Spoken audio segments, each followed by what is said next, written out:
fundraising world, they'll tell you that the number one reason why you don't receive a donation from someone is because you failed to ask them. Ian and Carol do not have to be asked to give tzedakah. They are proactive. They honestly consider it a privilege and an honor to fulfill the mitzvah of tzedakah. One of the needs that I recognized early on in the school was a need for more interactive whiteboards. The teachers use these interactive whiteboards, or smart boards, incredibly effectively. It was a real pleasure to be able to call Ian and say, can you help us out with a smart board? And to hear him say, how about 2 smart boards? It's just impossible to have that Jewish self-esteem for your kids and your family unless you're really engaged. You can't get the type of connection to our heritage, you know, from kind of a once-a-week experience. You really have to be involved in it, and the more involved we've become, the more we've taken away from it. He's a ball of energy, he's charismatic, but at the same time, he is truly humble. It's never about him. I've been lucky enough to interact with some of the fellows that founded the Hebrew Academy and founded Yeshiva, and you know, these guys were trailblazers. Could you imagine when there were so few Jews in Atlanta and they were building schools? And I think today we're also trailblazers because the community is growing. There's people moving here from other states. So I think that in a way, like, the Jewish community maybe is going through a second wave of growth, and I think that's exciting because it's going to create more vibrancy and more opportunity for learning, for education, and for creating, our future.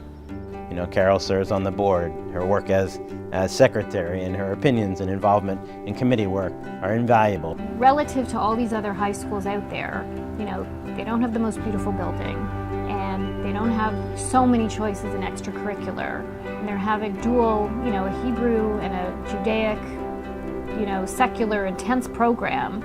So for an average kid, they could be, you know, perceived to be giving up things. But what they're getting, which is that connection and that camaraderie. So again, it's sort of what's the final product. Ian is one of the most passionate people I know, and he exemplifies something that my father of blessed memory said to me when I was a teenager. As he said, son, you can make the time to do everything you want to do, when I would give him an excuse that I didn't have time to do something. Ian exemplifies that, and that he makes the time to be a tremendous father, attends his children's events, to be a great business partner, and to be a leader in the community, and to give of himself to organizations that he believes in. You know what the deal is? The deal is that your time expands. So didn't we learn that there was never a limit of how many people could fit in the Beit HaMikdash?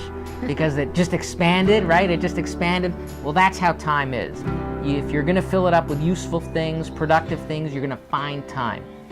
They give their time because they're committed to Judaism, they're committed to children, they're committed to their community, and they just are exceptional people. They understand that they don't satisfy their own religious obligation and growth simply and merely through tzedakah and community activism.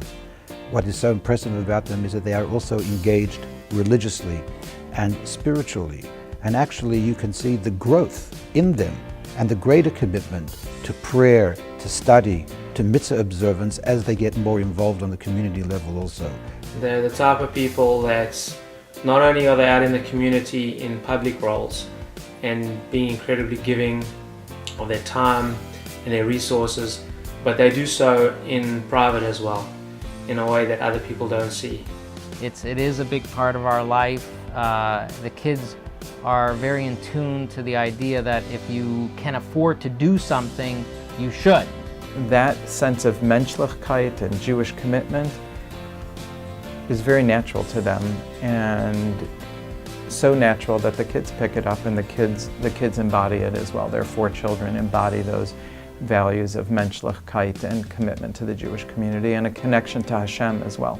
It's not only about school, it's about Jewish community, and I would hope that the kids, you know, can see from us that we sort of have our hands in different things across the city. So my parents spearheaded the making of a bigger childhood like daycare and school, and I went there when I was younger.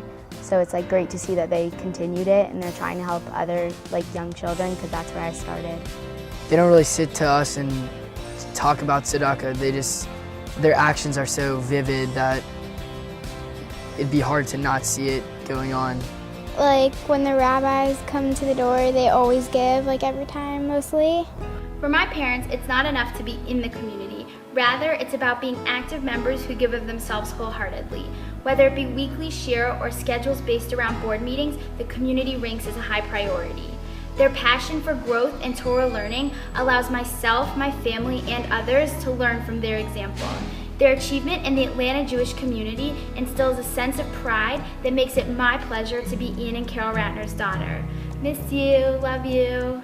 One of the byproducts that you can't even measure of being involved in the Jewish community and in school and religious community is the amazing relationships that Carol and I have been able to develop, not only with each other, but how we've developed relationships all over the community that we would not have but for being involved in these amazing organizations.